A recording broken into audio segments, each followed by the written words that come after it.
Hello, this is your weekly space news roundup for the 15th of August 2021, read by me, Philip Day, of giant-leap.space. In today's episode, in-space missions secure £9.5 million in government funding for Titania. OneWeb secure a further $300 million from South Korean Fortune 500 company Hanwha Group.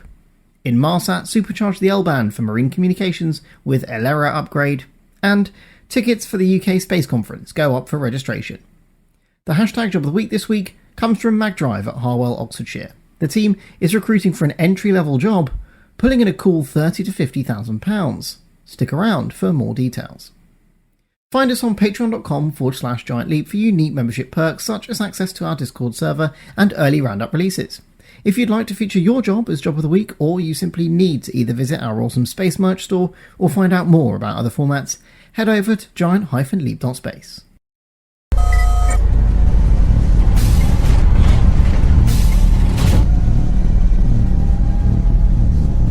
UK company In-Space Missions Limited win a £9.5 million contract from DSTL. The Defence Science and Technology Laboratory, known as DSTL, are responsible for delivering the cutting edge to UK armed forces in all technological fields. That includes next-generation secure communications, which is where In-Space Missions comes in. The company is developing a new satellite called Titania, which is designed to undertake vital new research on laser-enabled narrow-beam technology. The idea here is that a narrow laser beam accurately aimed at a distant, possibly moving target can transmit data without danger of being jammed, eavesdropped or spoofed, another avenue for secure real-time communications for an increasingly interconnected battlespace. In-Space Missions is up to the challenge on a number of different scale factors. However, Titania is going to be one of their largest yet. The company, best known for CubeSat form factor assets, will be producing this satellite to be approximately the size of a domestic washing machine at about 1 cubic metre. Describing the mission, whose full mission name is the Titania Operational Concept Demonstrator, DSTL Space Program Manager Dr. Mike O'Callaghan said, "The Titania space mission will accelerate the development and adoption of space-based optical communications, allowing our armed forces the ability to operate in an increasingly contested environment. The Titania satellite will support the UK space sector and provide a solid foundation on which to conduct experimentation into FSOC and allow the science to be developed. We're delighted to be working with In-Space Missions on this highly innovative project." FSOC stands for Free Space Optical Communications, or Space Lasers for Dr. Evil. The intention is to demonstrate super high bandwidth communications of multi-gigabytes per second for the military, which, if successful, could also have an important impact on the way civilian satellites on orbit communicate to ground, releasing pressure on one of the most difficult bottlenecks in the industry: download speeds. As they often do, OneWeb wins a prominent role in the space news by securing hundreds of millions in funding. Regular Giant Leapers will be very familiar with the UK satellite communications company OneWeb. They're hitting your newsfeed again this week with a further enormous investment. This time, South Korean Fortune 500 company Hanwha Group joins the ranks of investors that include the UK government with a $300 million stake. This equity deal brings the total investment in the company, headquartered in London, to $2.7 billion.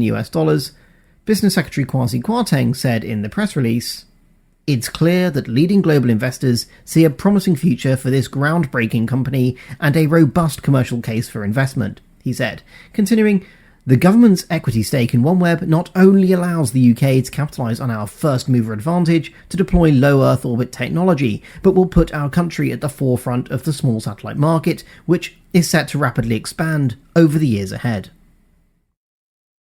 Giant Leap spoke to Dr. Wendy Ng, Cloud Security Architecture Lead at OneWeb exclusively, and she told me, "We're delighted to welcome Hanwha to the OneWeb family. Clearly a vote of confidence and a testament of everyone's hard work." Inmarsat upgrades maritime communications with Elera.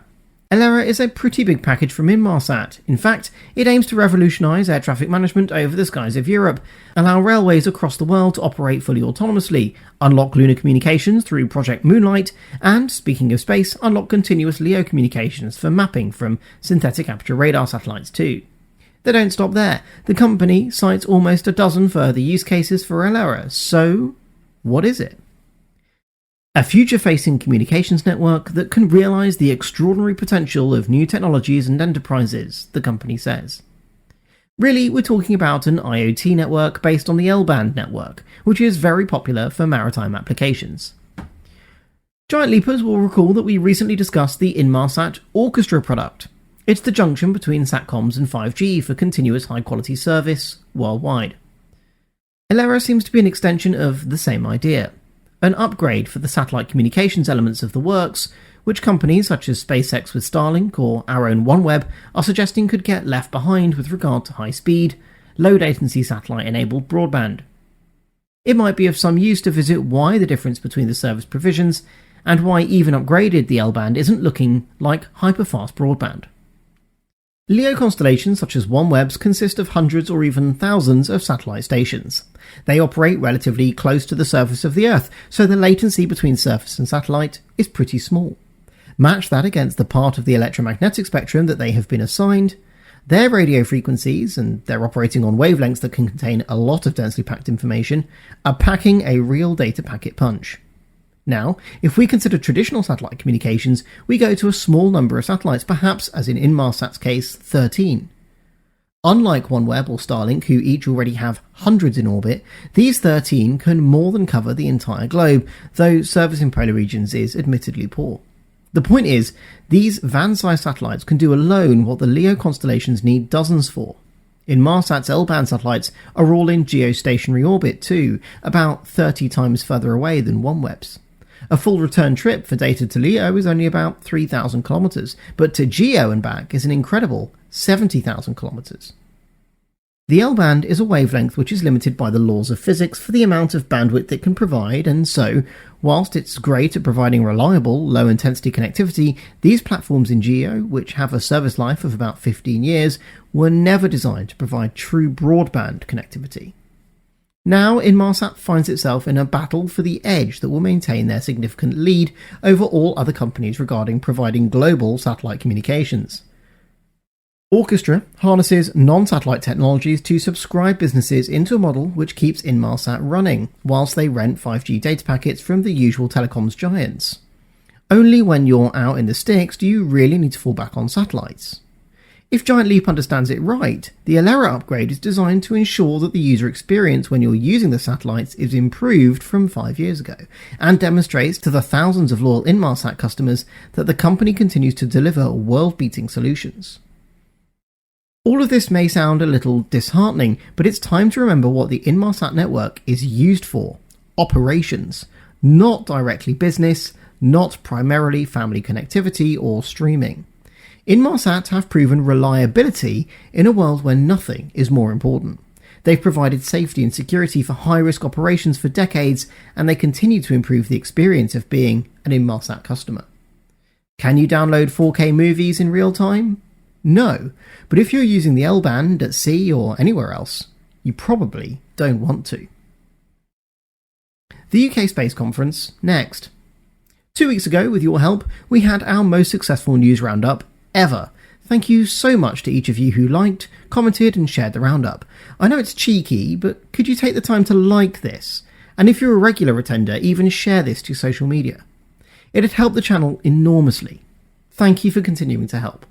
I'd also like to say that whilst our first volunteer sadly had to withdraw to focus on the real world for a while, I was contacted this week by an incredibly enthusiastic and intelligent individual. I can't wait to introduce him to you all over on our Discord server. If you're not on that yet, but you'd like to be, come on and join us over on patreon.com/giantleap, where you'll gain access to that and more. The UK Space Conference throws out the invitations. Nobody has to be unloved Cinderella this week, as we're all invited to head to the UK Space Conference, a 3-day space extravaganza where there will be 5 key themes: space to prosper, space to observe and sustain, space to protect, space to live well, and space to inspire and explore. Woolly names belie the likelihood of top industry experts giving genuinely powerful insights and networking opportunities with exhibitors from the likes of USA's Northrop Grumman at the September event. Tickets sadly aren't free, at a whopping £70 per person excluding VAT for some strange reason, whilst students can attend for £15 excluding VAT for access to all 3 days of the event. To find out more, they're on Twitter and LinkedIn using hashtag UKSpace2021 and UKSC2021. Let us know if you're going. This week's hashtag job of the week comes from MagDrive, and it's an exciting one. The company is looking for a space mechanisms engineer. This entry-level role includes leadership responsibilities on design, procurement and assembly of space mechanisms, including both mechanical and electrical components. The opportunity here is huge in a growing new space startup, and they're backing it with a pretty cool 30 to 50k starting salary. You'd need a higher degree in engineering or a related subject and some experience with rapid prototyping, so this could be a key opportunity for recent alumni of UK SEDS. I've placed the link to their website in the description, where they're recruiting 3 other interesting roles too. Of course, all of them are already posted on our Discord server. That's you all caught up. If you're listening on Apple, Spotify or anywhere else there's a like button, please smash it now. It's a great way to ensure Giant Leap gets the support we need to continue bringing you the news. On social media, we're using the hashtag Giant Leap, where we usually post several times a day. If you'd like to be a part of it there, come on and join us there. Thanks for checking in, and until next time, remember that every giant leap is set up by thousands of small steps. You've been watching a giant-leap.space news roundup.